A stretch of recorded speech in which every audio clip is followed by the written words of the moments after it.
Buenos días, profesor Dr. Javier Bienstein. En esta oportunidad vamos a hacerle y vamos a conversar un poco acerca de su formación académica, acerca también de su rol como juez, y conversaremos finalmente un poco acerca de lo que viene a ser el tema álgido hoy en día, que es el tema de la seguridad ciudadana. En primer lugar, queremos darle las gracias por aceptar esta entrevista y compartir con el equipo de Alerta Informativa sus reflexiones sobre temas de relevancia del ámbito jurídico. Bueno, para comenzar, agradecer a Alerta Informativa sobre esta reunión. Me siento halagado con que un grupo de estudiantes jóvenes o abogados jóvenes de derecho estén interesados en la opinión de una persona que, como yo, ha transitado en el campo de la abogacía, en el campo de la academia y en el campo de la magistratura, de modo y manera que conozco al monstruo, por decirlo sin alarde, por fuera y por dentro, porque una cosa es con cajón y otra con guitarra, como se dice corrientemente. Nosotros vemos permanentemente situaciones y casos en los que la academia se queda en el ámbito del laboratorio o en donde la magistratura se aleja de la academia por motivos políticos, y todo eso lo estamos viviendo. Entonces vemos un derecho penal en movimiento permanente y ahí se ve quién es quién, porque el hombre de derecho y el magistrado no puede traicionar sus propuestas académicas con motivo de los casos concretos que ve. Uno debe aferrarse a la ley, debe conocer la doctrina y debe aplicarla sin alternativas. Perfecto, doctor. Empezaremos con la primera parte, ¿no? Un poco conversar acerca de su formación académica. ¿Quiénes fueron las personas o los profesores, maestros que influyeron en usted para que siguiera el camino del derecho penal? Bueno, yo quisiera responder diciendo que yo me formé en dos ámbitos: en el ámbito de las ciencias sociales, porque yo soy graduado en ciencias sociales, y también en el campo del derecho, en donde tuve maestros ilustres como el doctor Luis Eduardo Roy Freire, el maestro Luis Bramón Arias, el doctor Mimbela de los Santos, gente muy valiosa, con concepciones propias de su tiempo, avanzadas en su oportunidad, pero eran personalidades exitosas en el campo académico y en el campo de la actividad como abogados. Doctor, ¿qué opinión le merece el avance de la dogmática penal en nuestro país? ¿Existe una dogmática penal propia nacional en nuestro país? Yo personalmente creo que no existe una dogmática. Lo que está existiendo en el Perú es los desarrollos españoles y los desarrollos alemanes han sido importados al Perú y se aplican, pues, adaptándolos dentro de lo que la casuística nuestra permite. Decir, sin embargo, que han habido dos grandes momentos: un momento en el que, por influencia de la doctrina alemana, todo el mundo era culpable menos el delincuente, y inmediatamente después, con la caída del régimen Fujimori, se invirtió la lógica y todo el mundo era delincuente, ¿no es cierto? Y se echaron a perseguir, ¿no es cierto?, a personalidades del régimen caído. Entonces se construyó una dogmática ad hoc con el propósito de perseguir. Concretamente, ciertos jueces y ciertos activistas influenciados por el activismo y con el viejo truco de defender los derechos humanos y luchar contra la corrupción, se han empezado a apartar del principio de legalidad, que es tan importante y tan valioso en cualquier escenario jurídico mundial.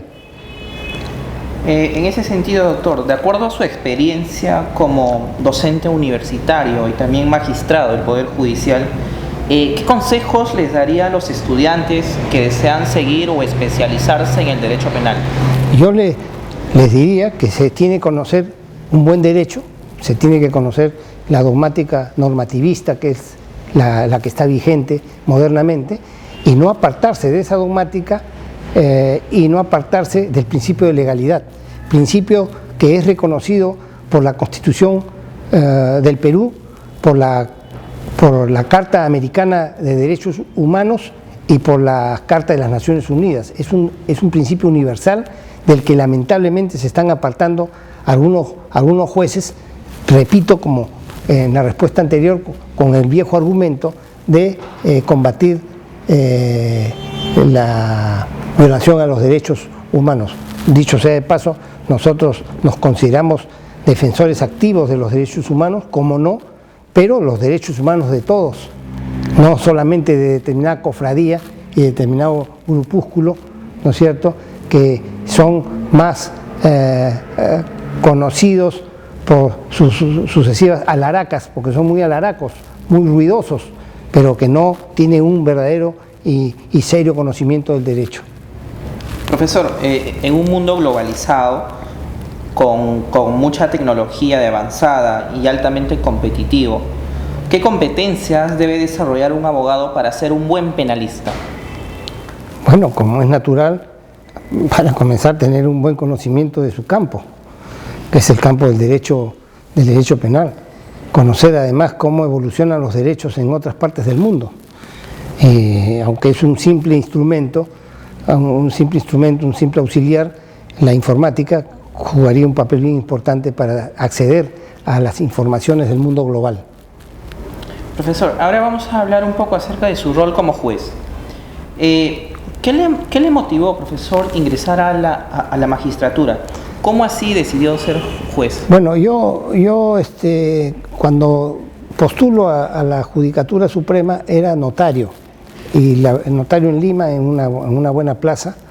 No me faltaba trabajo, por decirlo así, pero el trabajo del notario, en lo que a mí concierne, me pareció muy rutinario y quería algo más con más movimiento, para decirlo así.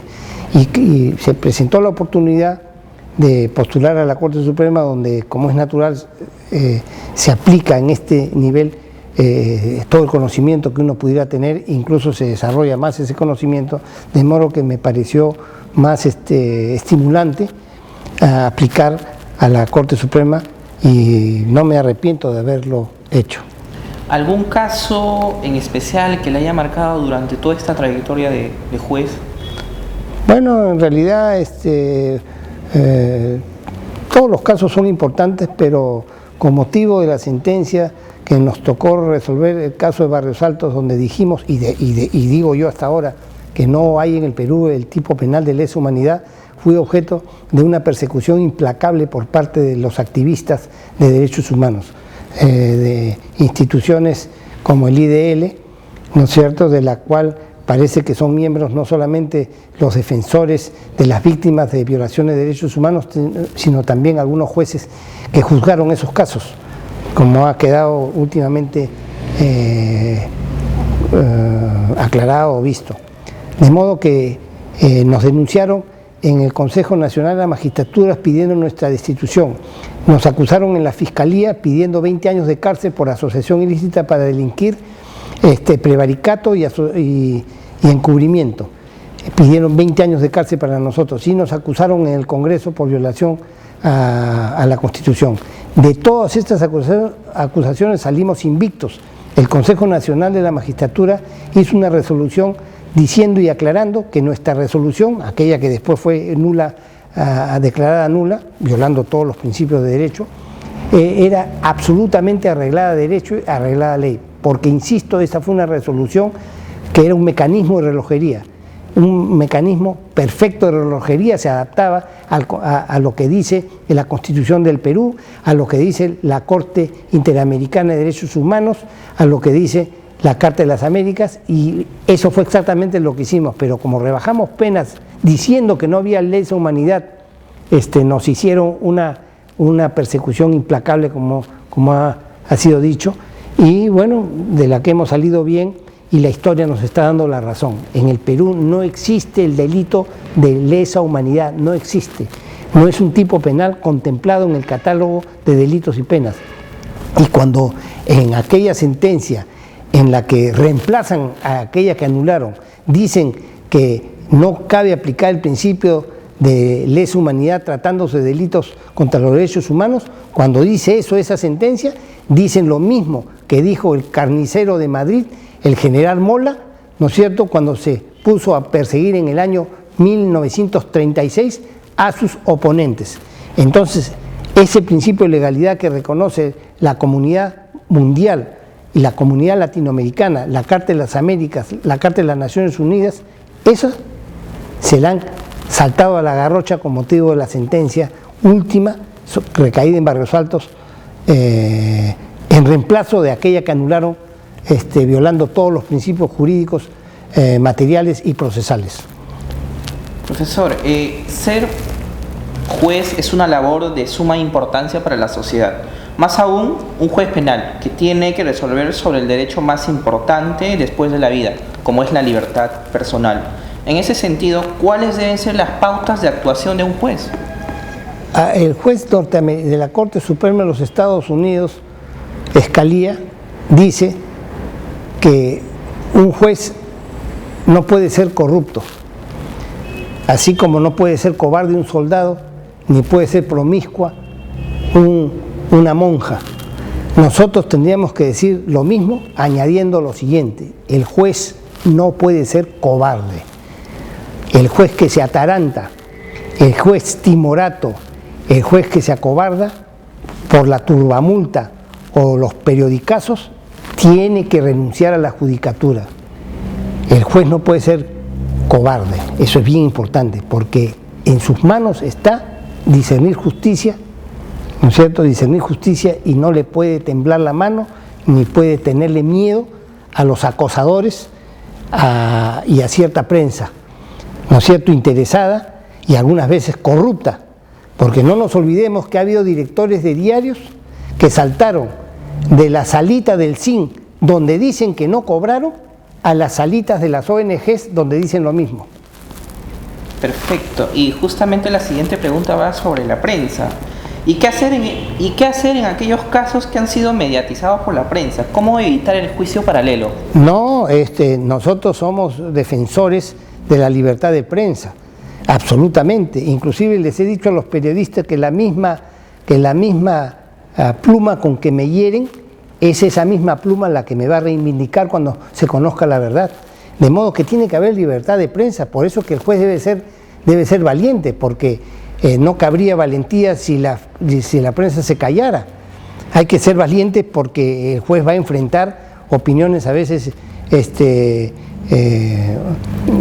fuertes, presiones grandes de la ciudadanía o de la prensa.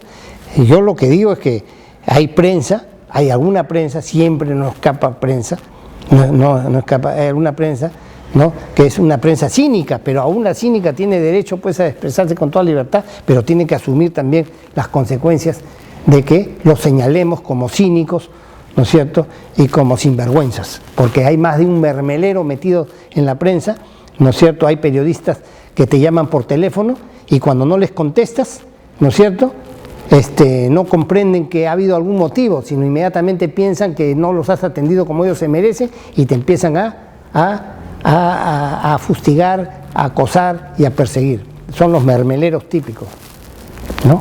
Doctor, ¿qué implica ser juez supremo en nuestro país?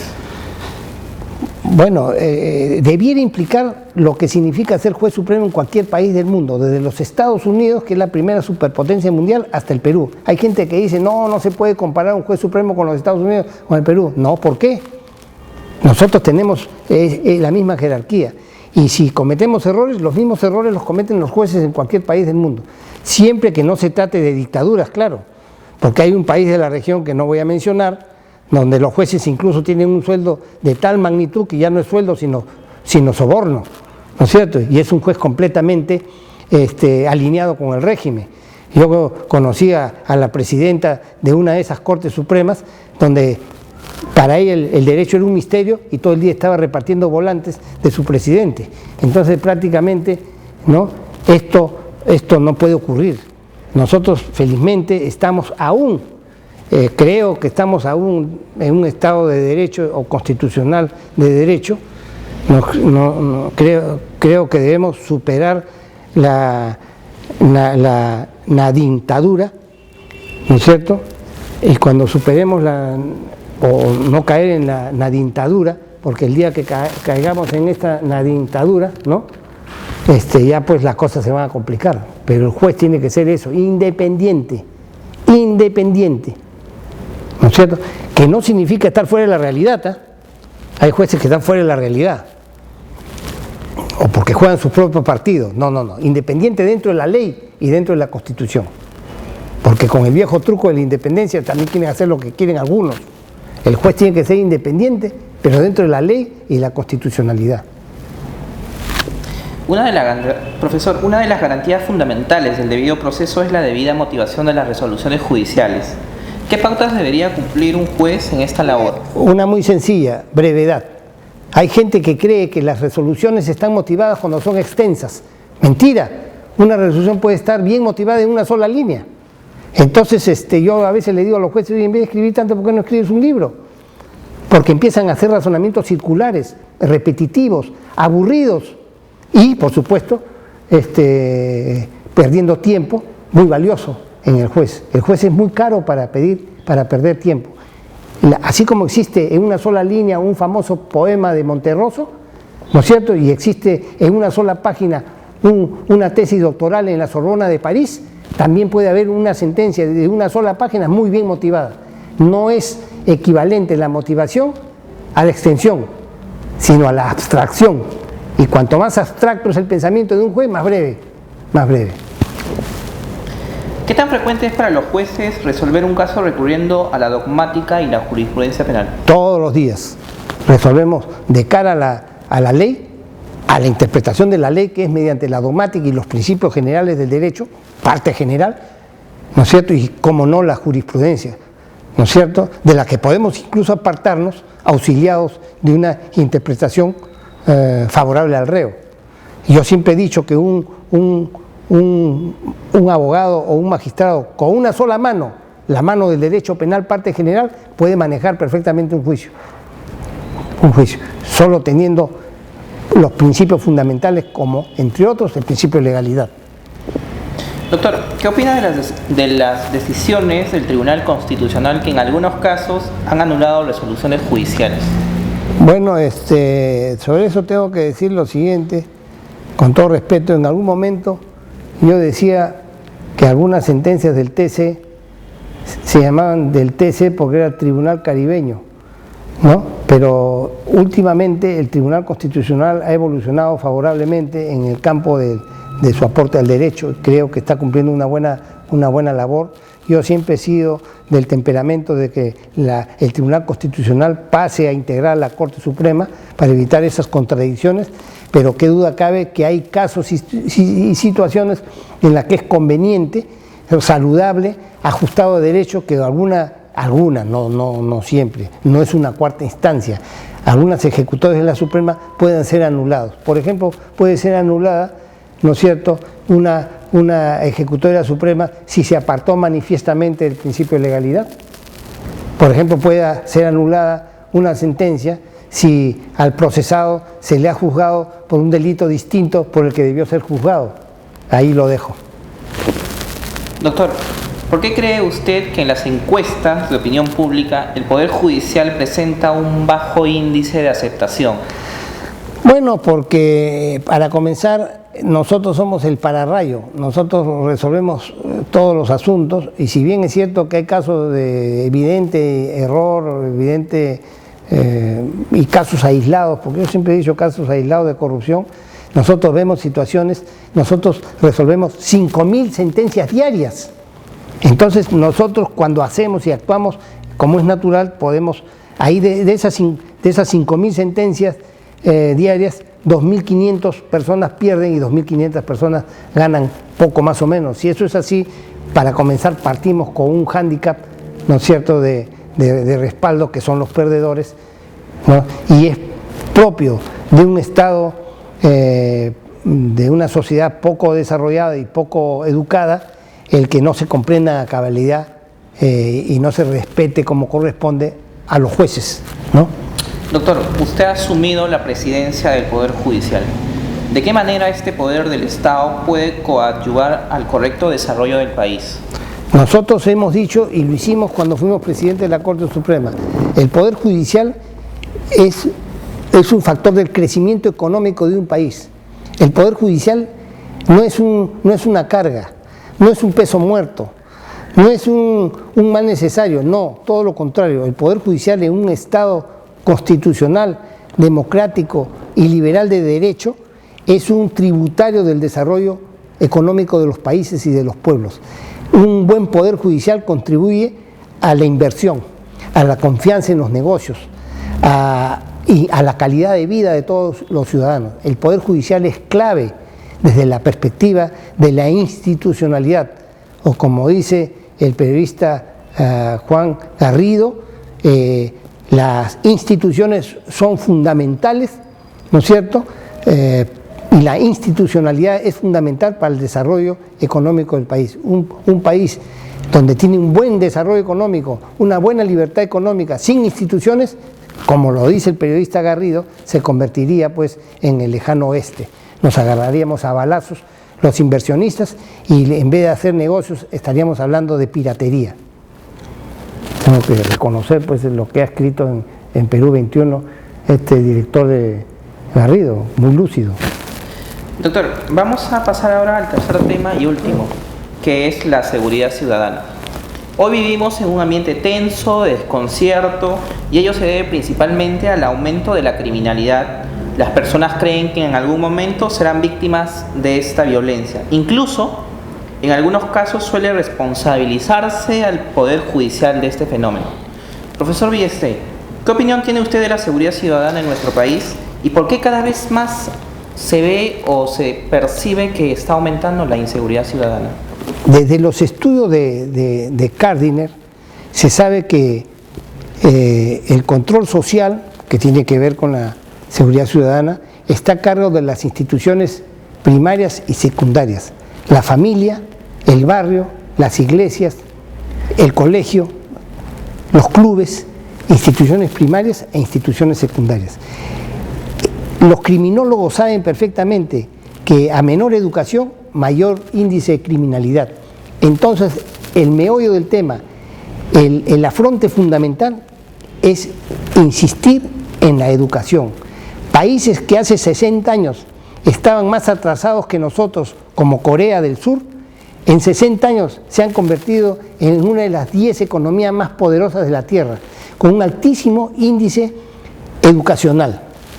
Gracias a la educación, ese país salió del subdesarrollo y del atraso, no solamente en materia económica, sino en materia cultural, ¿no?, a convertirse en una de las principales economías y culturalidad del mundo.